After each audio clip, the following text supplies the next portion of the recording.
Matthew Holt, another interview, Spotlight on THCB. This is Josh Reischer.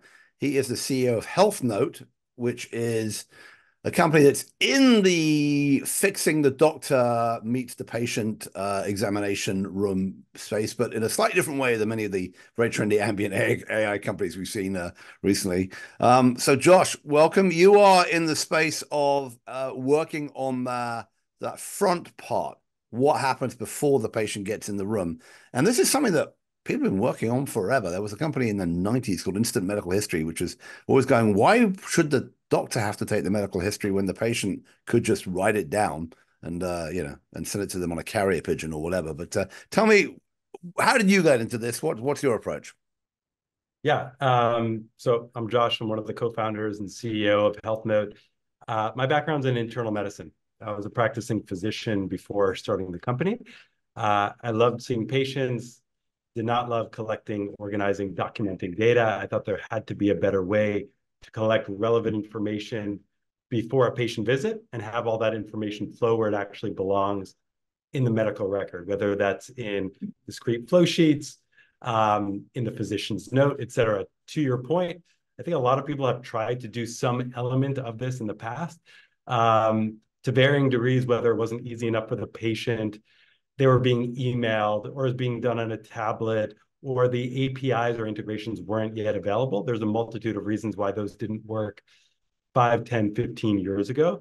The ideas were sound, but the rest of the infrastructure and environment didn't lend itself to making that really available. So there are there's that group, and then there's another group. Notably, there's a public company, right, Phreesia, which has been around. In fact, started at Health 2.0, 2008. I mean, launched it, so I have some history back then with him, and that's getting on for a while ago now. We're in 2024, so it was almost 16 years, which is some period of time, right? And they're more of sort of collecting data and insurance information, and then on a tablet and showing people advertising. What are you focused on? What's the key part that you're trying to create out of the sort of answer before, and tell me how you do it. Yeah, so from day one, we set out to ask the questions a physician would ask for a specific patient for a specific reason for that visit. So if you're going to see an orthopedist, we're going to ask you the questions that if you're going to see a sports medicine doc or spine, hip, what have you, right? Or if you're going to see a neurologist, are you coming in for a new complaint, a follow-up complaint, et cetera? While there are lots of intake platforms out there, probably 10 or more at this point, that's never where we started.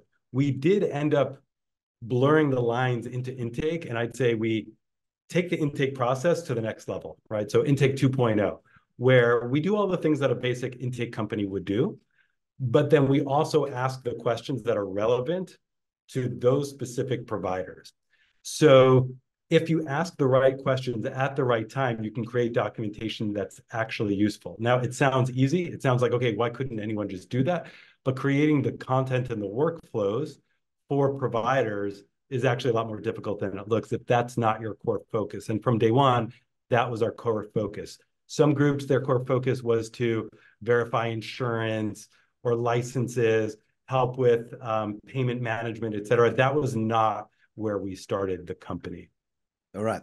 So let's take a look at, you've got a demo, I think, lined up here. So why don't you share your screen and let's take a look at what the actual patient and clinician experience is and what this actually means.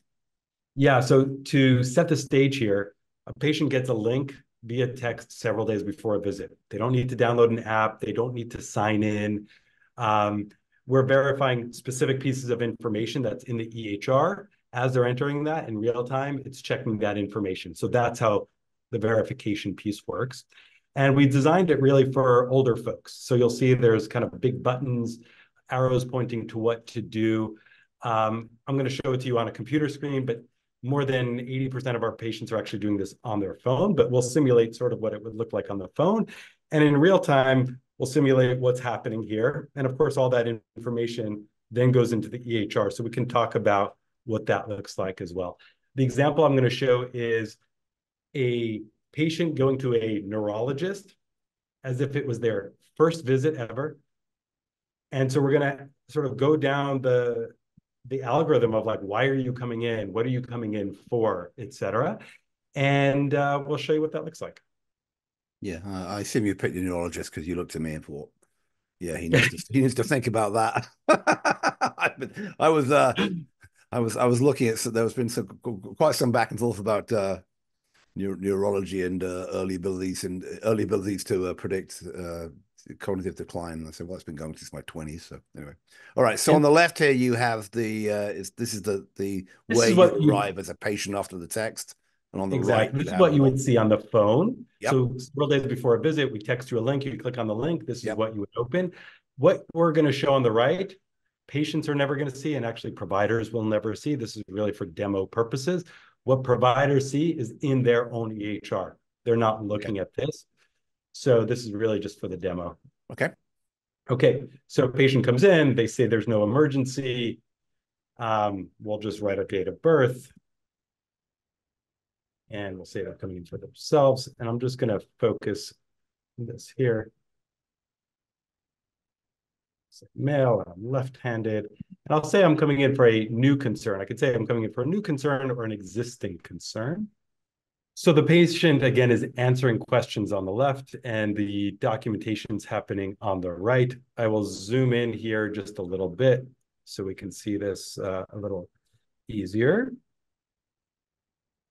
And so the patient's being asked various questions like here, what new neurological symptoms or concerns are you having for your upcoming visit? So if we say that we're having, let's just say headaches and continue, and then it's going to start asking questions about a patient who might have new headaches. How long has it been going on? It's going on for months, 7 months. We make it really easy so almost everything is tappable, right? So what age?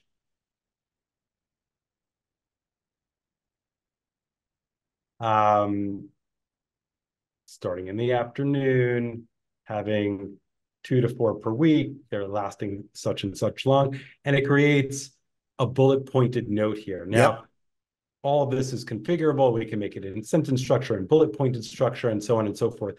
The whole idea here is when a patient walks into the office with the provider, the physician in 1 minute can look at everything. It's kind of like having the smartest med student they ever worked with, hand everything to them, and then they can have a confirmatory visit instead of exploratory visit. From here, they can continue using dictation or a scribe or even a person who's acting as a scribe with this information. But all of this information is showing up in their documentation where it actually belongs in their note.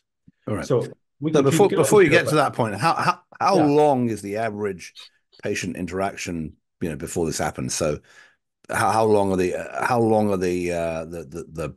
questionnaires basically? Let's say you have Yeah. a relatively uncomplicated thing, but you've got something like this. And what else is going on here? Yeah, it could be anywhere from 3 or 4 minutes to 15 minutes. Okay. And it's configured per clinic and the reasons, right? So neurology is very history based. So it can easily be a 10-minute questionnaire. For some surgical subspecialties, it could be 2 or 3 minutes, right? It's pretty straightforward. You're just asking a few minutes of questions.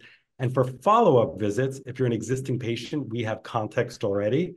There might just be a few questions. So a new patient in a much more complicated specialty, it's kind of choose your own adventure. The reasons for their visit make it longer or shorter, and that's the range. That being said, what we see is because we keep this so relevant, patients who click on that link, more than 95% actually complete the entire thing, no matter how long it is. And that's what we found. And what's the rough rate of clicking on the link? What's the rough sort of start? If 95% is pretty damn good completion, what's the Correct. but if you get a text and it's clear, and the text I assume comes from a number either with explanation or a number claiming that it's your clinic, so it's your actual doctor. So what's the rough number of people who are answering these? What's the It's a range there? little over 80% before they actually show up. And it ranges anywhere from in the 60s to in the high 90s, depending on what kind of Yeah, specialty we're I mean, talking about. you would expect that this, so long as the text doesn't get caught in spam and isn't like asking you for a donation to Donald Trump or whatever, which is what 97% of texts seem to be. Mine is like some random Democrat in Wisconsin I've never heard of thinks that I'm deeply interested in their state Senate race or whatever. But you'd expect that that's a pretty relevant text, right? A text from your doctor about your upcoming visit. I'm not surprised it's pretty high, but that's pretty good.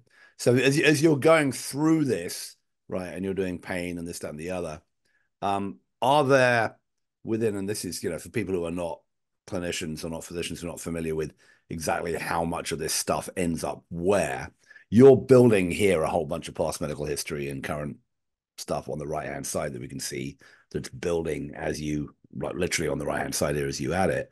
What is the different types of data that tend to get captured? Some of the stuff, presumably, if it's a new visit, you may not know about medications and some other stuff. You go down that path as well? Yeah, we can definitely do, and typically do medications, allergies, past medical history, surgical history. What you're looking at here is really what we consider HPI, the Yep. history of the present illness, the real reason for the visit. That is typically typed up or spoken into dictation or ambient dictation by the provider themselves. It's not usually going into structured data fields, but it's going into the subjective portion of a note, which is in itself this unstructured component of documentation. It works differently on every EHR. It looks different on every EHR, but let's say we're talking about Epic for a moment. Physicians are typically typing in a dot phrase and it's pulling data from Epic. With HealthNote, when they're typing in their usual dot phrase, there's no difference in their workflow. It's pulling in data from Epic and it's populating where it actually belongs. So they pull up their template, the HealthNote data is already there for them. I see. So this is the demo version, but in reality, they don't see this. It's just so. And what is the complexity regarding levels of field? So I don't know, for people, people who don't see Epic every day. I mean, some of these things look pretty specific. Are there specific fields? I mean, I'm thinking about things like medications and lab tests and symptoms and what have you. But are you having to take particular parts of this and parse it into different fields within Epic or Athena or whomever? Exactly. So there are certain fields like allergies, medications, past medical history, and surgical history, where there are discrete fields, we put it in there. If there are screening questionnaires, those go into a place where screening questionnaires are already set up in the EHR. We send the data in there. Most of this doesn't typically have a place unless they have some data element. And then we could send it in there if they had something set up. But most systems are not set up in a sophisticated enough way. So this is going in usually free text for the providers themselves. Okay. Excellent. So now this has happened in the patient. Well, maybe you have more to go on the patient intake side. Is there? Yeah, there's lots more that we could show, but I think this is Yeah, that gives you an idea. So now what happens next? The patient, I assume, is at some point gets to a screen where it says, "Thanks, you're done," and exactly. they get told, "Don't forget your appointment. It's 5 o'clock on Tuesday or whatever." Or That's probably not exactly 5 o'clock, 7 o'clock in the morning.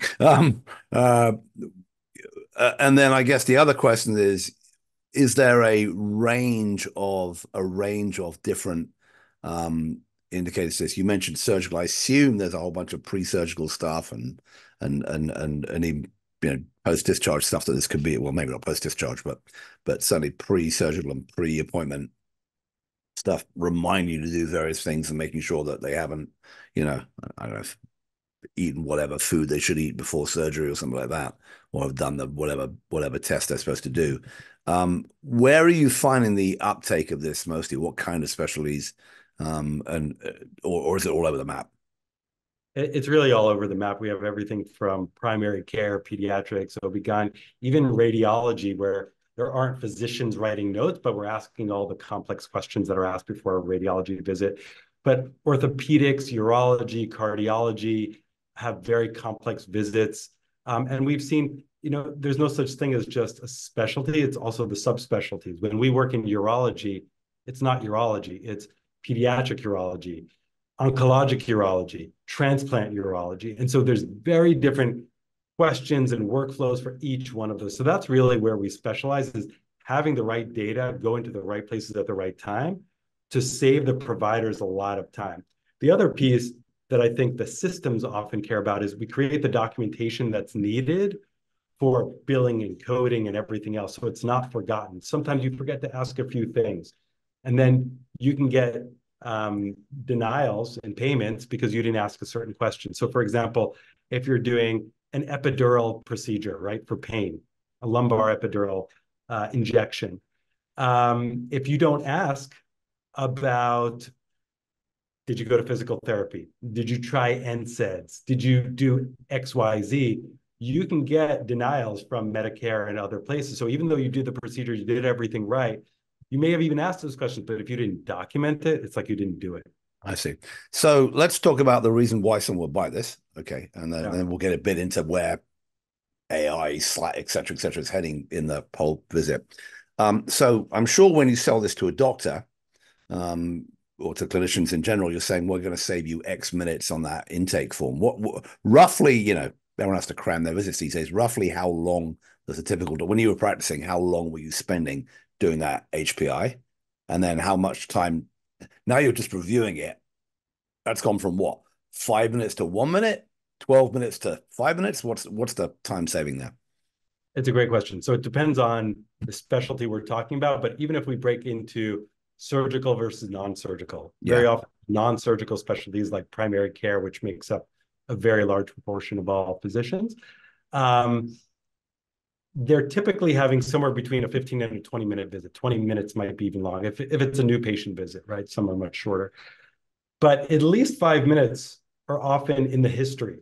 And sometimes it's even looking at the patient's medications and asking about every single one of them. Or it's asking about, oh, when's the last time you saw this doctor or that doctor? So it's not necessarily about writing the note or the HPI, it's asking the questions and the patient's thinking about the answer. So when you can get them to think about these things ahead of time and you have a template or a roadmap for the conversation, that's what speeds it up. So it could easily save 5 minutes in that visit. Now, does that mean they're going to see more patients or have a more complete visit or get to more things? It really depends on the provider. When we show this to physicians, it's a no-brainer for them, right? A cup of coffee a day saves them hours a week, right? For the same cost. When we're talking about administrators, they think about it in a slightly different way. But for physicians, it's kind of a no-brainer. They see a demo, they try it out, they get it. Okay, so for now got an administrator in the system, right? You mentioned the issue of getting paid if you didn't do the documentation properly. I assume there may be an administrator somewhere in a hospital somewhere in America who gives a rat's ass about physicians and their problems, but realistically, they care about bringing in more money or saving money. So, what's your what's your ROI argument for buying Health Note? Yeah, of course, there are the soft ROIs, which everyone knows: physician burnout, saving time Yeah, for yeah, the yeah. I'm convinced. Really, I all am. those. Right? Go on. There's those folks, there's those items. But the hard ROI really is related to the documentation that's required to get reimbursements for a variety of different items. So anything from helping collect the right data for an annual wellness visit, social determinants of health, depression screeners, and then there's the specific clinical items that are needed, especially as we talk about when we're thinking about or talking about value-based care. For value-based care, to understand the complexity of a patient, you need to document what's going on with the patient, what have you done, what is the history, and so having a complete picture is very helpful in a value-based care world, which I think things are really moving towards. Maybe. I've been accused of being a bit cynical about this, and I hung out with Jeff Goldsmith too much, who thinks it's all been performance art since 1997. But accepting that, clearly, you need to Either document stuff. way, right? You need to document stuff for that one way or the other, for good or evil, and we're still finding out whether that's going on. we So went we went about it for, if you're documenting what's going on with the patient, then you could actually help them. Everything else is downstream effects of helping billing. I like the concept of actually helping the patient. That's good that somebody in American healthcare cares about that. Let's talk about the but just to be clear, I don't, if I'm a doctor, or in practice or a system, I don't see Health Note in my EMR, right? So there's just a bunch of stuff in there that's there, that's great, fantastic. When I call up the patient note. there is meanwhile a ton of other stuff going on in the visit that I've been taking. You mentioned, physical scribes pushing around their carts on and trying to remember what the hell the doctor said in real time and type it up. You mentioned dictation. Obviously, there's the doctors writing their own notes. There's a whole, legacy of stuff about that. Bob Walker wrote a book called The Digital Doctor, all about how every doctor in America hates Judy Faulkner because she forced him into learning how to type again. All the issues around that. And obviously now you have the idea of ambient scribing, both ambient scribing to like take the note and create the note, which has issues around how do you get that data into the note into the Epic or whichever system, and the other idea is sort of generative AI, and somehow or other looking at the information, the chart, and servicing information to doctors and all the rest of it. So in a world in which that stuff is all going on, and there's been a lot of change, obviously, in the last months, and there's a land grab battle about who's going to be providing that between, going from Microsoft down to a bunch of startups we never heard of. Where do you fit in that, or do you just sit on the sidelines and say we've got this front end piece in a good shape and we can, we're just in the record? Where do you think Health Note is going in that, and where do you see the biggest points of interaction? Yeah, we're definitely sitting on the front end. We're helping with the whole intake process. We're pre-writing the note for the provider. What's interesting is writing a note is not just writing a note. It's getting the history, writing the note, having everything there. So what ambient scribing is not helping with is gather that data. Yep. It's great. It's super helpful, but it's not always for every scenario, and definitely for every part of the visit, there's questioning for multiple minutes, right? And so that's really where we're helping. We see it as complementary technology, honestly, because whether you're dictating or using ambient scribing, we help make a visit confirmatory instead of exploratory. So I can say, Matt, I understand that you're coming in for 10 days of headaches. You've tried this medication. You've gone to this doctor. How can I help you today? And you can say, no, that's not what happened. Or yeah, that's exactly right, right? Either way, what we've done is provided the value up front. So we see these two technologies working very well together. When you're talking about something like ChatGPT, we create a note, but very often physicians want things bullet pointed, longer, shorter. They want their own way of doing it. ChatGPT makes it really easy to customize exactly what the provider wants. So integrating that technology with ours, providers get to customize exactly what they want without us having to do a different coding for every single provider, right? Now they can write what they want, have their own templates, et cetera, et cetera. So that's the sort of stuff that we're working on the front end. And again, that really just gets combined with the ambient scribing, which I think really ends up becoming this powerful feature that, whether there's one company or another, and whether we end up connecting with one of those companies and it's embedded in our software or vice versa, there's no doubt of the synergy there. Yeah. Okay. Related to that, I mean, a couple of questions. So one is the ambient scribes are kind of out there arguing, competing about who has the better template or the better approach to which particular specialty. I even ran into one brand new one yesterday that was in mental health, saying it was going to be the best one for mental health, and I was saying you may be a bit late, but good luck. But I mean, so there's that issue. How much for you? Sounds like you both allow your customers to customize templates. Presumably, you come armed with a bunch of pre-formatted templates. You mentioned, oncologic urology, right? Or is that a correct term? Maybe whatever. Pediatric oncology, pediatric urology. I assume there's a bunch of specific pre-formatted templates, and I assume bring 90% of that to the customers immediately. You do. If they like what we have, they can keep it and nothing changes. If they need customization, there's that. If there's something that we've never done before, we'll create it with them. Everything we created with the experts who were our customers, right? And we're constantly iterating the platform and the content with new customers. And so we have different versions for the different specialties and subspecialties as well. And then on the business model here, right? So you're going, I assume, health system by health system or medical group by medical group. Clearly, they're paying for the EMR. they may or may not be paying for ambient, real life scribes, ambient scribes, dictation, whatever. There's a war going on there. There's a price war going on there that we know about. How do you guys charge for this thing? And how you mentioned a cup of coffee a day. Are you talking about I made Folgers in my kitchen, or I'm making the Supreme Frappuccino $15 one at Starbucks? Give me a sense about what this actually costs and where the pricing is for that. It's somewhere in between that.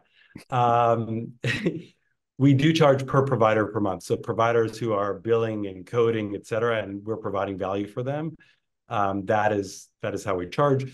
We also have a number of other features and functions, whether it's self-scheduling or two-way messaging or provider evaluations post-visit. So we do have some add-on modules if it's relevant for a group and they want an all-in-one platform that does everything. We do offer that now as well. We've continuously added on features and functions to our core platform, which is really intake and provider documentation. But yeah, hopefully that kind of answers. I mean, are you to hammer you on the price bit a bit? Are you in the $50 a month or the $200 a month range for per provider? It really depends on what features, functions, and the size of the group. The larger the group, obviously, the less it costs per provider. So it's hard to say like one specific price, because if you're a 50-doctor group, it's very different than 2,000, and they have all these other customizations around it. But I'd say that price is rarely the main issue that people are talking about. They're usually talking about, from an IT perspective, do they have availability to work with softwares like ours, et cetera. It's not usually, in terms of what else is out there, we're extremely competitive with adding features and functions that nobody else has. So I'll put it that way, that pricing is... like it's healthcare. We don't care how much the damn thing costs. They definitely care. They definitely care. We'll see. Fair enough. The next thing, let's connect back to that, right? So tell me a little bit about the integration, particularly with Epic. They used to have Orchard, now they have Toolbox and Showcase, and God knows what they call it. There are sort of levels of features and levels of featured interaction with them in particular, but also Cerner has their deal and Athena Health has their deal, and everyone, I don't know where you are in that process. You've obviously done a very tight integration with Epic. Can you talk to me a little bit about how did that happen, and then how did you get to the front of that queue? Which kidney did you have to sell, and where are you in that process with them and others? So maybe just at a high level, in general, every EHR works differently. Their available APIs are different. Their available fields that you can connect into are different. Some are much faster and easier, and we can do without hardly any hand-holding at all. And then there are those that are more complex. And there are those EHRs that just don't have that availability at all. So we connect today with Epic, Cerner, Allscripts, Athena Health, Veradigm now, and we're in all of their app stores. So we have sort of the partnership marketplace type programs that we are integrated in. So that's how we get in there. When we're talking about with Epic, we went through the traditional route that anyone would normally go through, but we did luckily have Cedars-Sinai as our first customer. Mm. We went through their accelerator program, and so we worked with them to do our initial integrations and piloting, et cetera. And so I think if we didn't have the opportunity to work with them, it would have been extremely, extremely difficult to do what we do today, which is this very deep integration into Epic that I've not seen anyone pre-write a physician's note into Epic before. There could be someone out there that's doing that, but I've not seen anyone else do it. And I think part of it is workflow. Part of it is the product. Does the product even do that? Even if the product could do that, do you understand the workflows within Epic? I, as a physician, understood where it should go and know that if you make a physician click one more button, they will not use it. So within Epic, it's 0 extra clicks. It literally is part of their workflow where they don't even know we're doing it. They think it's part of Epic. They have no idea as a physician. Well, you obviously have to be careful one day it isn't part of Epic. That's a separate issue about how their tentacles spread. And is there such a thing as a health note installation without that integration? Has anyone done this where you can't do the EMR, but they can give you a text block that you can copy and paste, which seems to be where most of the ambient scribes are at the moment? We tried that in the early days, and honestly, if you're not integrating deeply with the EHR, you're not getting No usage. point.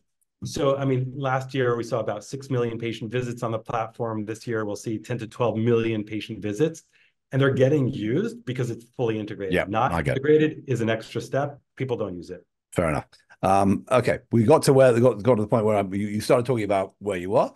6 million last year, hopefully 12 million this. Give me a sense of number of systems, number of doctors, typical client size. You mentioned a couple of medical groups and specialties that obviously you're working with. Give me a flavor of where you are in the market. Yeah, it really depends on the EHR we're talking about, because some EHRs service large academic health centers, and then some are these mid-market, slightly smaller clinics, and even mid-market, everyone's definition is kind of different. But I'd say that we work with, I'll say, provider groups of 15 or more is the sort of sweet spot. And that could include groups that have in the thousands, right? And so we're starting to work with larger and larger clinics now. We have some of our investors are some large health systems. And so that is increasingly our focus, is the larger group practices and or outpatient components of health systems. And give me a smattering of client names that you can tell me about. You mentioned Cedars, but others. One that we just announced and is on the internet, so I think that one's fine. Springfield Clinic, which is an interesting one. They have 600-ish providers, and we're live with all of their providers. They are switching EHRs. We were with them on their old EHR, and now we're with them on their new EHR. And they're a very large independent multi-specialty group. So they've got all of the specialties that you would think of course, including primary care. All right. And then some real basics on the company. Founded, I think you said 2018, is that right? 2018. 2018. Yeah. You went through the Cedars program, you said, what, 2019, 2020, that kind of time frame. And then you've raised how much? About 25 million. And the lead investors are? I assume they're still around. They may not care about their money anymore. I don't know. Yeah. So in addition to some health systems, Unity Point Health, Cedars-Sinai, Northwell Ventures, and then we had a number of our other existing investors from our seed round and others come in the round as well. Fantastic. All right. Brilliant. I've been talking with Josh Reischer. He is the CEO of HealthNote.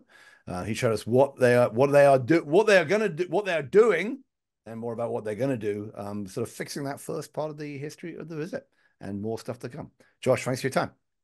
Thank you so much.